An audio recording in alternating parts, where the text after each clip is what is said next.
track, getting hit multiple times. Coming out of that bike section, more drivers coming to blows.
Well, hello and good evening, everybody. Welcome back here to Slow Motion Broadcasting, and welcome back to the SKR Sim Racing League.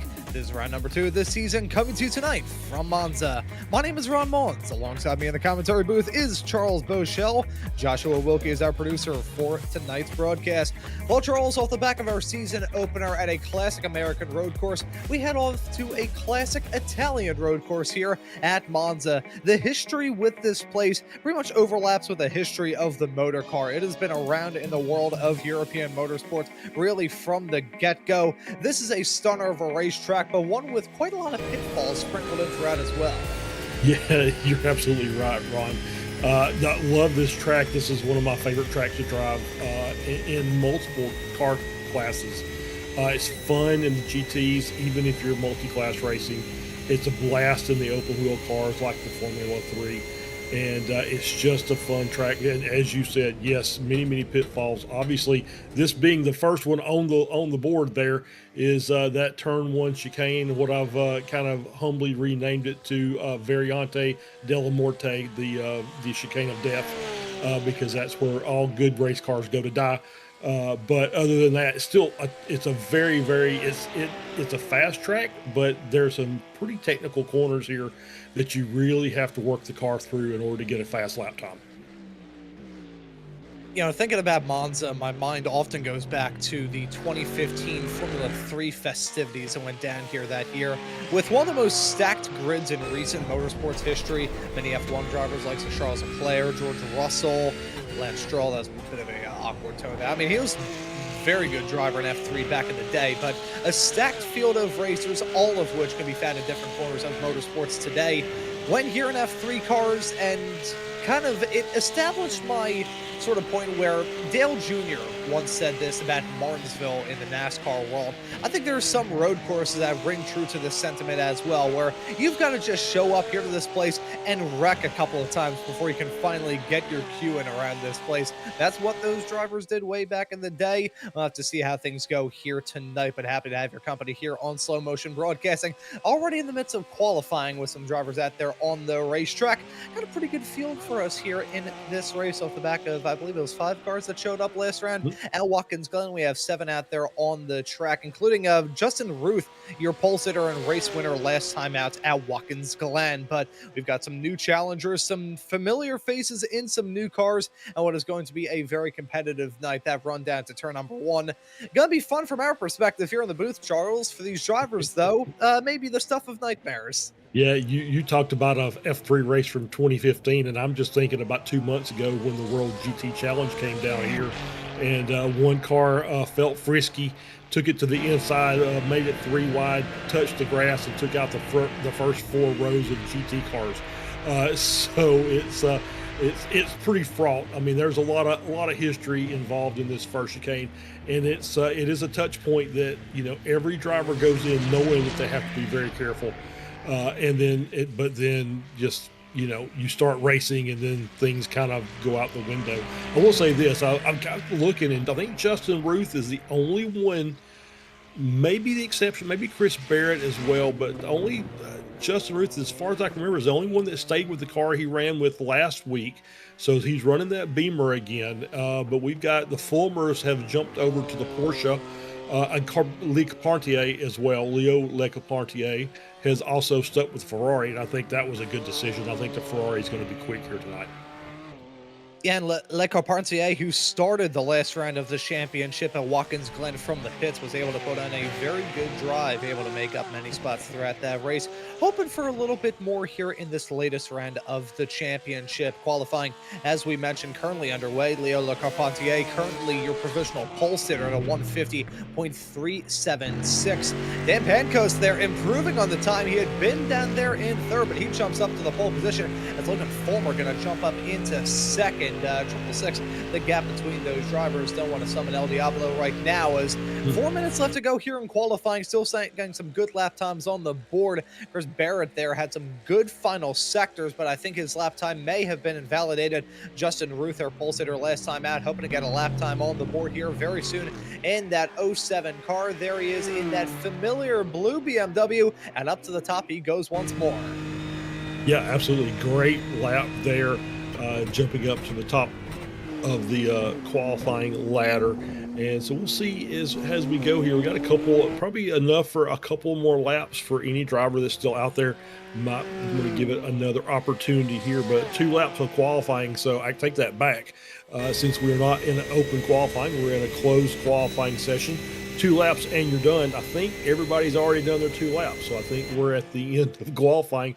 We're just waiting on the timer to kick over. So you see a few cars out there, maybe just getting a couple extra runs down the front straight, just checking their brakes, and making sure that everything is squared away as they get ready to start this race up. But it's always good to get a little bit of extra practice here at the end of qualifying if you've got the opportunity and the fuel on board to do so. Practice makes perfect. That's why I make falling anvil jokes in my sleep, as Justin Ruth still holding on to that pole position. Pretty spread out between some of your top runners with 0.6 of a second. The gap between he and Dan Pancoast, and then another 0.6 of a second back to Logan Fulmer there in 3rd. A couple of drivers yet to set a lap time right now. Chris Barrett is one of them in that number 3 machine. He's not too far away from the checkered flag himself. Jim Worth yet to set lap time either. So one in a Mercedes, another in a Porsche, which is the most popular car out here by a comfortable margin. Four Mhm. drivers out there on the racetrack currently running in Porsches, including Ryan Farmer, making that change between last week and this one. We'll point this out actually. Porsche, more specifically the Reason Toter Porsche Club of America club, has multiple meetings throughout the year at the SKR HQ out there in the other suburbs of Philadelphia. Reason Toter, a organization I'm familiar with, having raced against many of their competitors back when I spent time with the Philly region of the SCCA from the years of 2013 up until 2023. Unfortunately, I was not driving in time for SKR to be founded in 2024. And of course, SKR, the namesake of this series, is a sim racing center a stone's throw away from the city of Philadelphia. With high-end pro-grade motion simulators, it's a must-visit for fans of speed who want to experience the thrill of driving, all from the comfort of an indoor studio space that, considering the heat wave we're going through in Philly right now, I know it's 97 today, which I am very thankful to say that SKR is air-conditioned. Located in Lansdale, just a short walk away from the nearest SEPTA station, you can learn more about taking a trip to get a taste of speed at skrsimracing.com. About a minute left to go here in qualifying. Not seeing Chris Barrett set lap time yet in this three machine. I think time is very much so running out for him. I'm looking into it. Yeah, I think he may have exhausted his two qualifying attempts. So Chris Barrett going to start at the back along there with Jim Worth. Yep, absolutely. As we see Logan Fulmer put it into the wall there, just taking a little too much there going through Parabolica. Yeah, you mentioned that we had a few, the Porsche being the kind of the dominant brand here tonight. I think that's a good choice. You know, we were at Watkins last week, and it was those front engine cars with that grunt down the straightaways that were fairly dominant. This week, you need the grunt is still necessary, but you need a little more of that flowing side to side, and that's kind of what the Porsche does best. Not the fastest car on the straight, but it can stay in the draft pretty well. But once again, I'm still thinking about that Ferrari there with Le Carpentier. You know, the reason I always kind of shout the Ferraris out is because they test them here. So the Ferraris are always good at Italian racetracks. Yeah, no, you always have to keep an eye on the red cars whenever they come here to the home of the Tifosi. This is going to be a really good race for them, and this will be one of only a few ventures that we have off into Europe throughout this season. The only one being the season finale at Le Mans in a few weeks' time at the end of this 6-round championship. Of course, you'll be able to see the action live all season long here on Slow Motion Broadcasting. In the meantime, though, drivers lining up on that provisional starting grid about to get a race start for you. So let's get the things rocking and rolling by taking a look at our starting grid. Justin Ruth going to line up for the second week in a row from the pole position, looking for a second win in a row as well. Dan Pancos will join him on your front row. Logan Fulmer going to start in third next to Leo Le Carpentier. P5 will be Ryan Fulmer. Sixth will be Jim Worth with Chris Barrett running out our field. So Charles, this is definitely going to be an exciting race, and that run down to turn number one will probably be the point where the blood pressure spikes the highest. Yeah, absolutely. Is this just as a driver, you know, and race control as well? You want to tell your drivers out there, hey, look, this is a 20-minute race. You're not gonna win it going into turn one. You definitely lose it going into turn one. So let's just take our time. Let's get through the first chicane nice and neat. Let the tires get hot. Let's get some temp in those. Get the air pressures up. Get the get the brakes warmed up, and then we can go racing after that. But let's just get through the first chicane safely, all in one piece, and then we'll start the racing after that. That's only going to cost you about 20 seconds of race time there. So we'll be interesting. We'll say that the qualifying times were quite a bit closer this week. So it looks like our drivers have studied hard for the test they got to come. Yeah, a larger field, a more competitive field here for round number 2 of the SKR Sim Racing Championship here. A little bit jumbled up as we come around to take the green flag for the second race of this campaign. Waiting for that green flag to fly here at Monza, and the drivers are on their way. Already pulling out is Justin Ruth. Right alongside him, meant to be our front row sitter, Dan Pancos, really dropping down as here they go down to turn number 1. Already drivers looking to get some moves done on each other. We ride on board of Leah Le Carpentier Carpentier trying to look for something around the outside into the first chicane. Unable to get things done through the first part, but sweeping around the outside of Pancoast, he got off to a rough start, nearly ran off into the sausage curbs as he headed his way through that first chicane. Ruth still leading Fulmer in P2. Leo Carpentier still trying to get P3, but Dan Pancoast not going down without a fight. Here they go. A little bit of overlap still as they headed their way through turn number 3 into the braking zone of the second chicane. Fighting back once more with Pancoast there in that number 35 Porsche, looking for every way in the book to try and hold on to it, but not able to, as he's going to fight back once more down into the first Lesmo. Not usually a spot you see drivers go for a move there, and there's a reason for it. Usually ends in tears, but those drivers very well composed. Yeah, absolutely. It's a little wide there by Barrett coming out of Lesmo too. And not the best rejoin, but I think he was not really in control of the car, and that Mercedes is around, so he's going to have to get that thing righted and get back headed the right direction, and he's got it looped back around, but it's going to be a little bit of a hill to climb there for Barrett.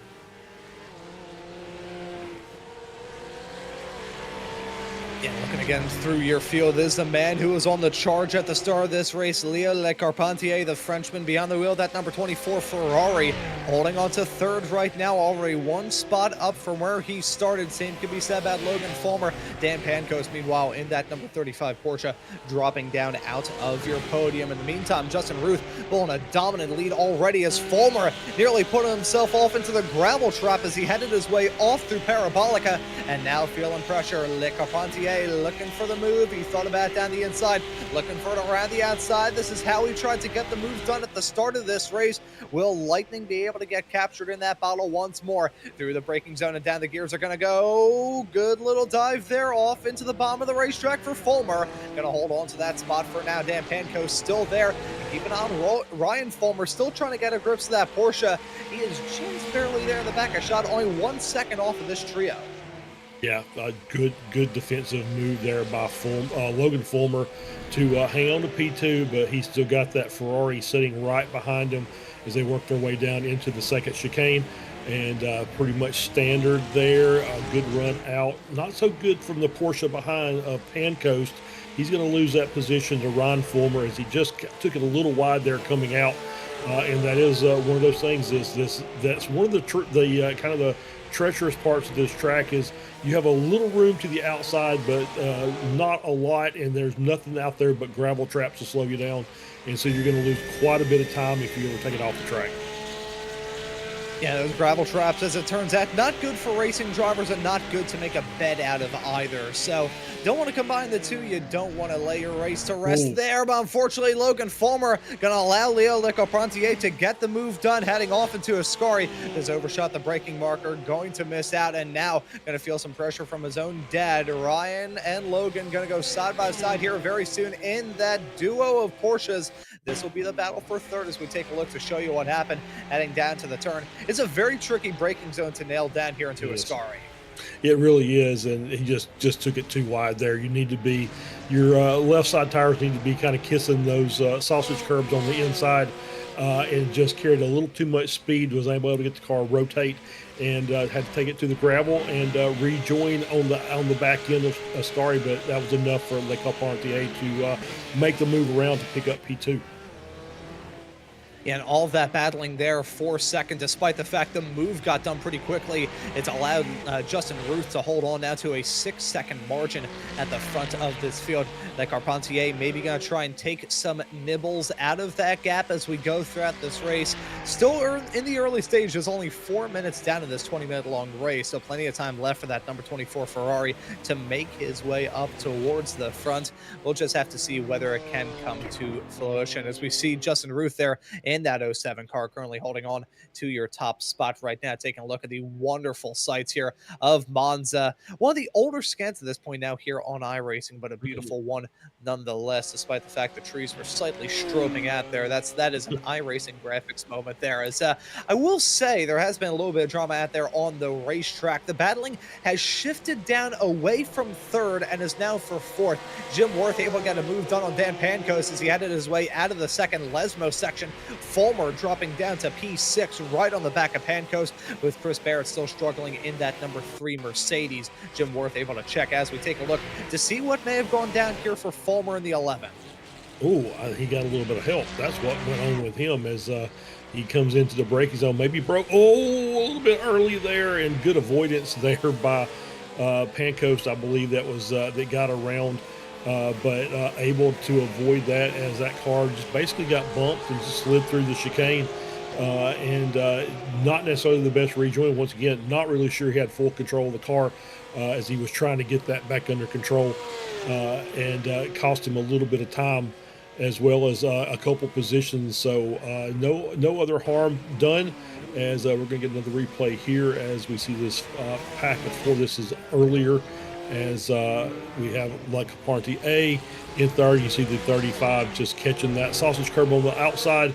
Or which becomes the inside, and see that's not a place you want to be. These sausage curbs, you have to kind of take them with a pinch of salt. Some of them you can handle pretty easily, but those big sleeping policemen, as I like to call them there in England, are not something that you want to use as your driving route. As we see that 35, that's way too deep through there. And get some air there on top of that as he hits those curbs coming back onto the track, two-wheel style, and you see he's Mr. Pancoast there struggling just a bit with his braking, and I would say if I was giving him a suggestion, I would back that up just a little bit.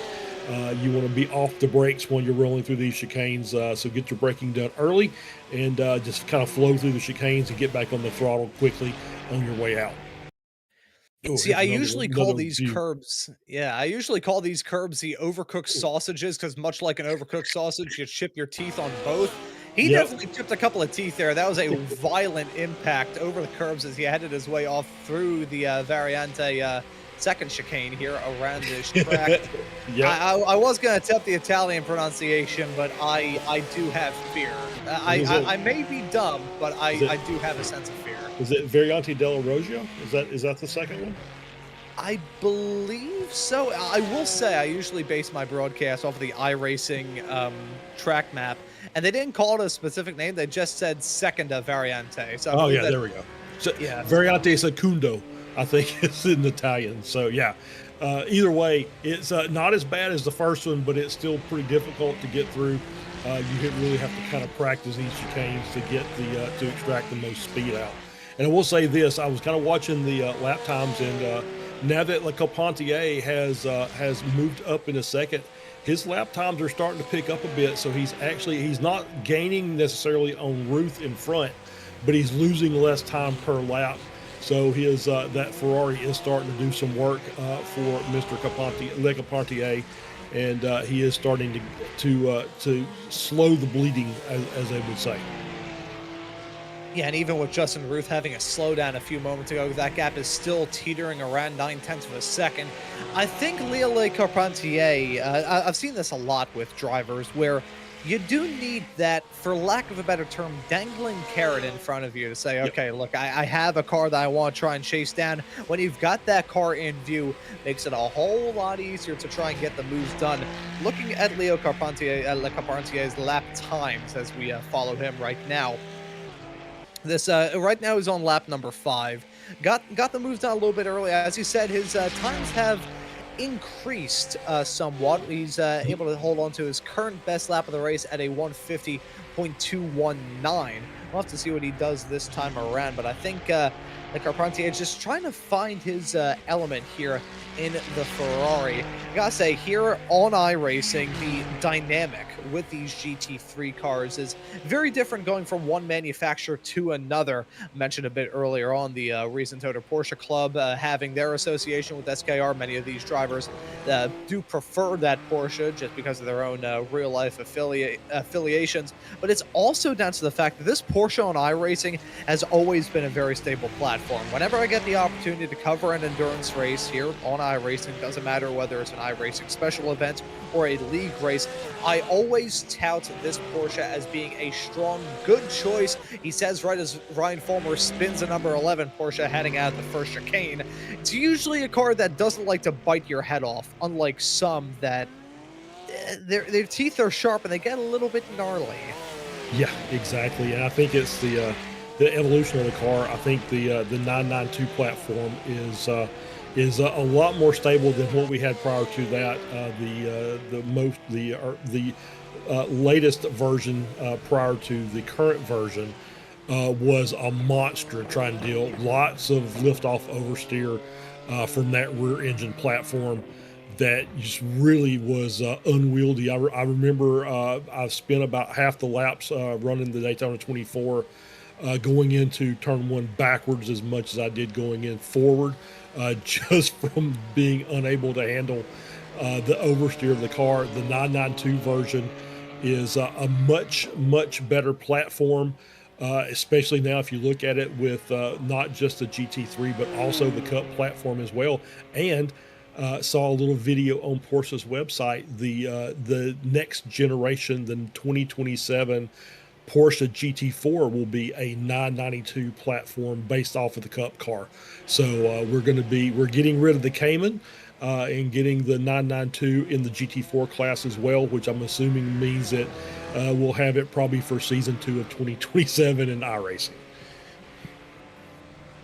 I'm gonna miss the 718. That's a fun car. There's a decent amount of Porsches that I miss. Not even ones on iRacing. Way back in the day when I was a kid playing the Forza games, I adored the Porsche 918 Spider there in Forza Horizon 3. I think I had 4 of them in that game, all painted to be various F1 themes. I think I had one that was meant to look like Felipe Massa's helmet. One I designed just to look like a random styrofoam cup that they serve drinks in at a random pizza place up in the Poconos. There's a whole lot of different cars like that. But getting back to the racing, as we do have a lot of Porsches running here. Here's one of them, Logan Fulmer in the 04 machine. He was running in third, but I fear it's kind of like a like father, like son sort of situation. We saw Ryan Fulmer run into trouble not too long ago, had an off-track excursion.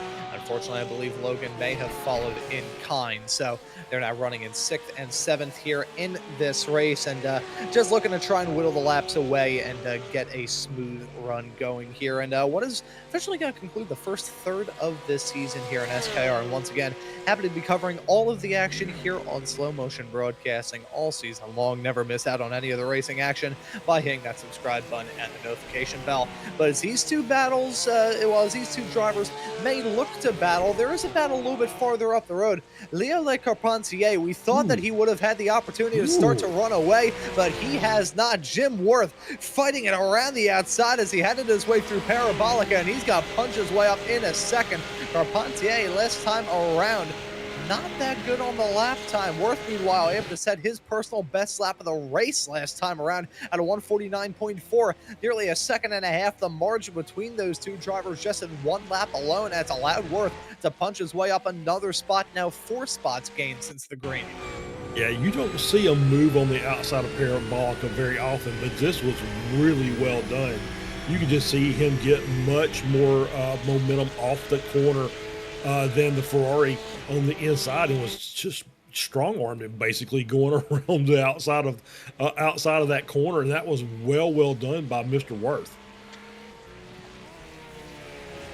Yeah, that was a good move that he put on there. Jim Worth, a driver that we haven't gotten the opportunity to cover so far here in this championship here in SKR. Did not see him last time out here in this series when the action took place there at Watkins Glen, but good to see him running out there on the racetrack here in the number 33 machine. It's another one of those Porsches. It's the old Martini Racing colors. I love to see that. We've got 2 red, white, and blue cars out there on the racetrack. One's a Martini car, and the other is just representing France, but I'll still use this as a good opportunity to say an early happy 4th of July to everyone celebrating. If I come back to next week's broadcast and I have 7 fingers, you know what happened. Or 3. I mean, that's the other side of that, right? So be safe with the fireworks. Yeah, it's a happy 4th of July to everybody. And hey, I'll throw this out there since we're doing early well wishes, and I'll throw out a happy 80th birthday to my dad, who will turn 80 on July 4th, along with the country of 250 years. So yeah, so happy birthday, Dad. He doesn't watch these, he doesn't care, but I'll throw it out there anyway. Hey, the happy birthdays matter. That's all that matters. As Jim Worth in trouble as he heads his way out of the first chicane. Unfortunately, Leo Carpentier having nowhere to go and piles into the back of him, picks up a slowdown in the process. A double whammy for the Frenchman in the number 24 machine. Gonna try and stay with it, get the slowdown served in a very effective manner. There is a way to do it. You can play these slowdowns very smart. And if Le Carpentier may be able to do it, he could be golden. And yes, he does. Gets that slowdown taken care of. Only loses out on just a couple of tenths of a second. Still 7 tenths behind Jim Worth. So he's not anywhere near as close as he was about a half a lap ago, but he's still within an arm's reach. Yeah, still there with a shout. Obviously, Jim Worth has some really fast laps, but obviously made the mistake there coming out of the first chicane. Which caused Le Carpentier to get the slowdown. This is one of the things about iRacing. If you're unfamiliar, there's a track limit system that they have in place, and some places will give you an incident point for taking it a little too deep, especially in the Lesmos. Very, very easy to get an off track there. But then there's some places that said, no, you've cut the course too much, and we're going to slow you down just a little bit. You get the yellow flag that says you need to bleed that speed off, give back the time. If you don't, you get a black flag, means you've been a bad boy and you need to come into the pits and serve a penalty. So Le Carpentier able to get that done in the best way possible, which is lift and brake a little early and into the chicane. Work the extra time off and you get back on it. And now challenging Worth again, headed down the front straight, going back into the first chicane. And it's going to be the battle of the last of the late breakers there. And it's going to be Worth on the inside getting that done and hanging on to the spot, but then running wide coming out. And he almost lost the rear of the car. And that's going to allow Leo to back out into second place as Worth now has to try and get that momentum back. Yeah, deja vu to what we saw one lap ago, but this time it ends in even more tears for Worth and Leo Le Carpentier, seeing that and saying, nope, I'm not gonna hit that falling anvil 2 times in a row. Does very good evasive driving to avoid making contact, but unfortunately that is going to spell trouble for Jim Worth, as trouble has gone down with Ryan Fulmer. He's gotten a black flag here for incident point violations. And oh no, don't tell me the father-son duo got into it, hang down to the first chicane. It's a good spot to try and get some moves done, but it's also a spot where disaster can potentially break out, and here it is. Gets a move done, no problems there. Oh no, it's synchronized spinning like father, like son. There we go. And you know that was going to happen at some point in time during the season. But yeah, a little bit of sympathy from Ryan there as Logan loops it around, or vice versa. I'm not really sure. And now we got wide coming through now out of Lesmo 1, and that's going to cost him a little more time there as he gets and loses that track position. And now I think he's a little upset with himself, and maybe the other Fulmer as well. So now it's sending it hard down the outside, heading down into his car. But he's going to have to come in and make a pit stop here before this is over with. Ooh, and this is riding by the seat of his pants right now for Ryan Fulmer with that black flag. Not too terribly far away from picking up a disqualification here as well. Those incident points can come back to bite you. I ran through this 1 week ago in the first broadcast of this brand new series here on SMB. 17 incident points will net you a penalty, that being a drive-through here in this case. You pick up 25 and you find yourself disqualified. So he's going to have to run a very tidy ship in that battle if those drivers do decide to squabble. Coming towards the end of this race, so if Fulmer doesn't serve that penalty now, he'll have to just wait for the very end, which I believe he will. Stays out for one more lap, and they'll be coming around to take the white flag this time by, as Justin Ruth is on track for a win here in this race, as looking for the inside there. Logan Fulmer trying to make something work there on his dad right out in front, and gives him a bumper and gives himself a black flag there as well. I would not want to be in that car. I would not want to be a fly on the beep pillar as we head our way back home after this. So believe that be, not touching on that with a 10-foot pole, as these drivers will continue to battle. But up in the front, Justin Ruth is about to score the victory here for the second week in a row. It's going to be borderline as to whether or not he takes the white or the checkered flag. Time running out. 7, 6, 5, 4, 3, 2, 1. It's going to be close, but I believe he will grab the white flag in the air.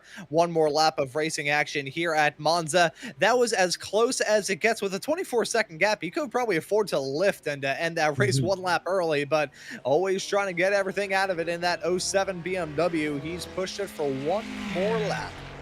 Yeah, one more lap to go as we see Le Carpentier and Jim Worth. Jim Worth now trying to furiously track him down here on the last lap. It's going to be a tough ask with a 1.8 second gap. As we got a couple other cars there in the background. That's Pancoast and Barrett working their way down. They're starting to tighten that battle up as well. So I'm going to throw a message out here for the Fulmers. Hey, you know, it's if you don't take this, if you don't serve the penalty here, you're going to get a 40-second penalty added on at the end of the race. Not that it matters, because both of you have the penalty. So I don't think it's going to change your positions, but just letting you know that if you were up there in the front, it would hurt you a lot more. But these guys, I think, are just going to finish this race off on the track and see who's going to come out on top tonight. The battle of the family members here, father, son. And just remember, what happens at the track stays at the track. Don't take it home. Leave it there. Leave it at the studio. And when you get home, then you can just have a laugh about it. Yeah, I think it's quite funny the fact that both of them picked up a black flag. So this battle for the spot out there on the road will ring true. But up at the front of the field, it will be the checkered flag this time around for Justin Ruth as he looks for his second win straight here in that '07 BMW. Rounds his way around the parabolica, small little kick of dirt, and weaving around on the start-finish straightaway to score the victory here at Monza. Second straight pole converts to a second straight win. Justin Ruth dominant at the start of this season. Leo Le Carpentier is going to end up in a somewhat farther back P2. It's been a wild night for him as well, up 2 spots from where he started in this race, is going to hold off a charge late from Jim Worth to seal the deal and get second. Worth, a good drive for him, 3 spots gained from the drop of the green through to the fall of the checkered. He'll round out your podium in third, waiting for the likes of Dan Pancoast and Chris Barrett to round out your drivers. As Ryan Fulmer picking up a disqualification in the dying breaths of this race. That'll give the spot to his son. Wonder what in the world happened there. Very easy to pick up those one-off incident points just going off the track. But after what we saw a bit earlier on and how close those 2 cars were, there may have been a chrome horn administered. It's possible. Oh, hang on to it. No! There's another one. So double DQs for the Fulmers, and so they can both sit there and have a giggle at the end of this about just the silly way to end the race. But wow, it would be interesting to go back if we can find the replay of what happened there for Ryan. But hey, Logan gets the position because he DQ'd last. Oh, there we go. We see it right there. Is we had those 2 cars, and now they're going to get back right, and that's in the first chicane, and it just looks like it's going to be the 11 around and the 14 around as well. And that was I think that we saw that already, but yeah. So it's a kind of a interesting way to end that with a double DQ by the Fulmers. But once again, you just kind of have a laugh, and you just get back here next week and get a little better at it. I know. I will say, and this is honest, I've looked into it. Lansdale's stone throw away from where I am in Northeast Philly, so I feel qualified to give this advice. There's a Rita's not too far away, North Broad Street and West Hudson Alley right there in Lansdale. So maybe a quick little off there. There's nothing that Rita's Water Ice will not be able to fix. I can say that with confidence. Works just like duct tape for the soul, or WD-40 for the soul, depending on what you get. But let's take a look at your race results, shall we, here for round number 2 of the SKR Sim Racing Series. Justin Ruth captures his second straight win. Leo Le Carpentier ends up in second. Jim Worth will round out your podium in third. Dan Pancoast, who started up on the front row, had a really rough start to this race. He ends up in P4. Chris Barrett is in 5th. Ryan Fulmer and Logan Fulmer end up in 6th and 7th. I'll have to see how iRacing judges. I believe they have judged it in favor of Ryan Fulmer, Logan Fulmer being scored behind. So interesting note there, despite the fact that Logan got disqualified the later of the two. He ends up being classified behind his dad. Maybe going by age. I'm not sure. That's definitely not how it works here on iRacing, but we'll say that it is either way. But Charles, pretty fun night here, I gotta say, at Monza. It's always fun when we head to the Temple of Speed. It really is. It's a fun track. Obviously, lots of dangerous parts here, but just a fun track to race.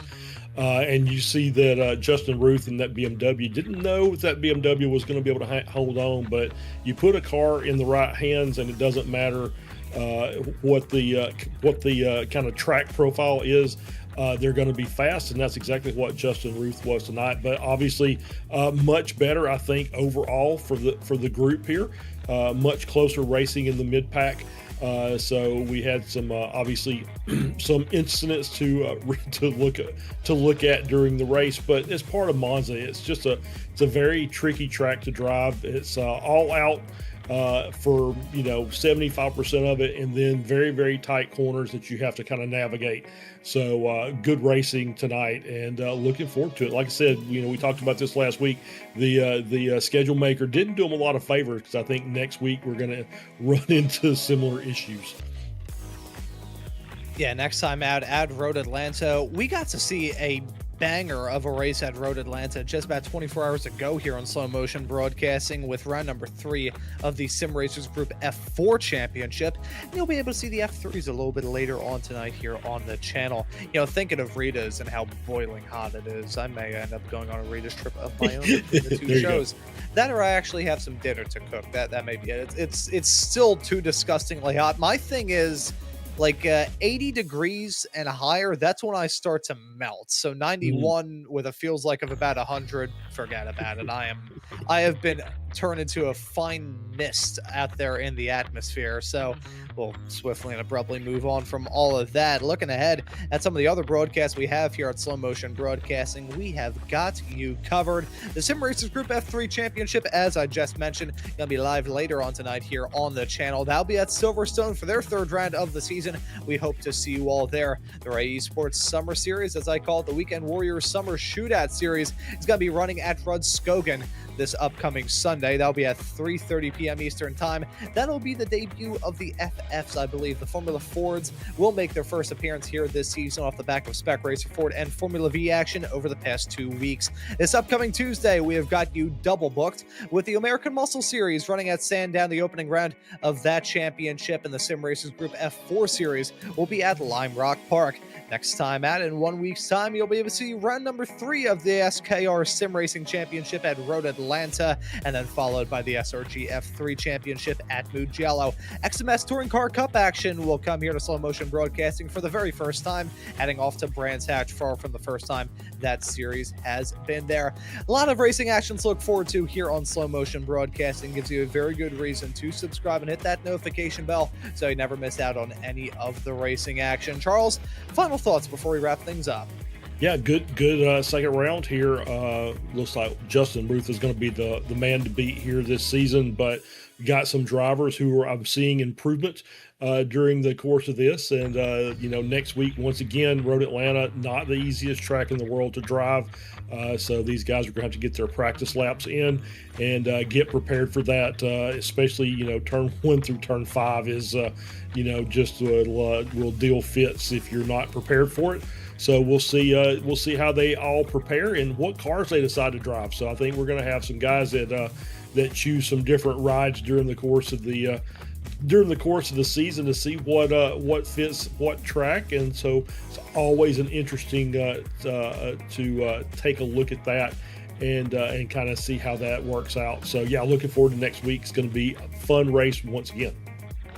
Yeah, it's certainly going to be a lot of fun. If you want to learn a little bit more about SKR Sim Racing, you can head off to skrsimracing.com to learn how to take a trip to get a taste of speed. But as for this broadcast here for round number 2 of this season, that will just about do it. So for myself, Ron Maunz, Charles Boshell joining me in the commentary booth, and Joshua Wilkie working on the cameras and the graphics in the virtual production hauler, I say thank you all so very much for tuning into the action here on Slow Motion Broadcasting tonight, and we hope to see you all wherever it is in the not too distant future.